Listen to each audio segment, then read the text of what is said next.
یہ حضرت موسیٰ علیہ السلام کی وہ مقدس لاٹھی ہے جس کو عصائے موسیٰ کہتے ہیں۔ اس کے ذریعے آپ کے بہت سے ان معجزات کا ظہور ہوا جن کو قرآن مجید نے مختلف عنوانوں کے ساتھ بار بار بیان فرمایا ہے۔ اس مقدس لاٹھی کی تاریخ بہت قدیم ہے، جو اپنے دامن میں سینکڑوں ان تاریخ واقعات کو سمیٹے ہوئے ہے جن میں عبرتوں اور نصیحتوں کے ہزاروں نشانات ستاروں کی طرح جگمگا رہے ہیں، جن سے اہل نظر کو بصیرت کی روشنی اور ہدایت کا نور ملتا ہے۔ یہ لاٹھی حضرت موسیٰ علیہ السلام کے قد برابر 10 ہاتھ لمبی تھی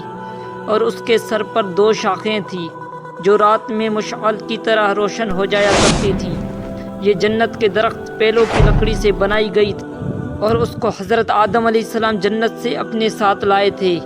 چنانچہ حضرت سیدنا علی اجحوزی علیہ رحمۃ اللہ علیہ نے فرمایا،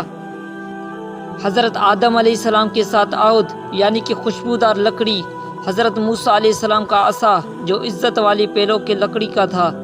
انجیر کی پتیاں اور حجر اسود جو مکہ معظمہ میں ہے، اور نبی معظم حضرت سلیمان علیہ السلام کی انگوٹھی، یہ 5 چیزیں جنت سے اتاری گئی۔ حضرت آدم علیہ السلام کے بعد یہ مقدس عصا حضرت انبیاء کرام علیہ السلام کو یکے بعد دیگر بطور میراث کی ملتا رہا، یہاں تک کہ حضرت شعیب علیہ السلام کو ملا جو قوم مدین کے نبی تھے۔ جب حضرت موسیٰ علیہ السلام مصر سے ہجرت فرما کر مدین تشریف لے گئے اور حضرت شعیب علیہ السلام نے اپنے صاحبزادی حضرت بی بی صفورہ رضی اللہ عنہا سے آپ کا نکاح فرما دیا اور آپ 10 برس تک حضرت شعیب علیہ السلام کے خدمت میں رہ کر آپ کی بکریاں چراتے رہے۔ اس وقت حضرت شعیب علیہ السلام نے حکم خداوندی عز و جل کے مطابق آپ کو یہ مقصد عصا عطا فرمایا۔ پھر جب آپ اپنے زوجہ محترمہ کو ساتھ لے کر مدین سے مصر اپنے وطن کے لیے روانہ ہوئے